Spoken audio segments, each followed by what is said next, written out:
তো তোমাদেরকে না বললে, কিছু কথা শেয়ার না করে আমি থাকতে পারছি না। তার কারণ আমার আজকে 22 দিন হচ্ছে, তো অপশনটা করেছি জীবনদীপ নার্সিং হোমে। তো তোমরা দেখেছো কিছুটা ভিডিও আমি দিয়েছিলাম, তো সম্পূর্ণ দিতে পারিনি, তো ওখানে অ্যালাউড নেই ভিডিও বানানোর, তো এই জন্যে দিতে পারিনি।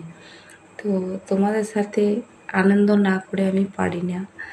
আর প্রথম কথা হচ্ছে, তোমরা সবাই বলবে তো ভিডিও দেওয়ার কি আছে, মাকি তোর এত অসুখ করেছে, তা এটাই বলবে। তো তা গালাগালি দাও গা, আমার তাতে কিচ্ছু নেই। তো মানুষের রোগের সাথে তো কোনো সাথ নেই, তাই না? আর আনন্দের সাথেও কারো সাথ নেই। তো আনন্দ করতে আমি খুব ভালোবাসি, তো এই জন্য আমি ভিডিওগুলো বানাই, তো বসে বসে করি। তার কারণ আমার লড়ার মতো ক্ষমতা নেই। তো দেখতে পাও বেশিরভাগ আমি নাইটি পরেই ভিডিওগুলো দিই। তো কিছুটা হয়তো একটু সাজগুজু করি ওর মধ্যে বসে বসে। তো তোমার দাদাভাই এমনিতে আমাকে বকে, তো রাত 1টা বেজে গেছে, দেখো আমি এখন ভিডিওগুলো দিচ্ছি। তো আমার হয়েছিল কি, পায়েস ঘা হয়েছিল আজ 1 বছর থেকে, তো কারোর সাথে শেয়ার করিনি। তোমাদেরকে দেখাবো আমার শরীরে কত রকমের রিপোর্ট করতে হয়েছে, অনেক টাকা ভেঙে গেছে। তো আমাদের মধ্যম পরিবার, তো এরকম অপশন হওয়া মানে চারটেখানি কথা না।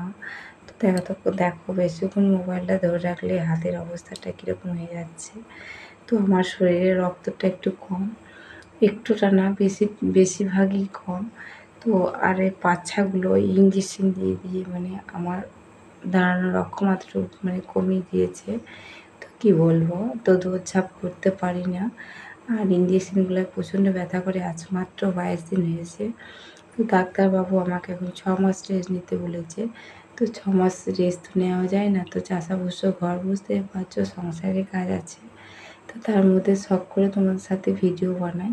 তো পারলে সবাই মিলে আমাকে সাবস্ক্রাইব করো, লাইক করো, আর তাড়াতাড়ি যাতে সুস্থ হয়ে যায় এই কামনাই করো।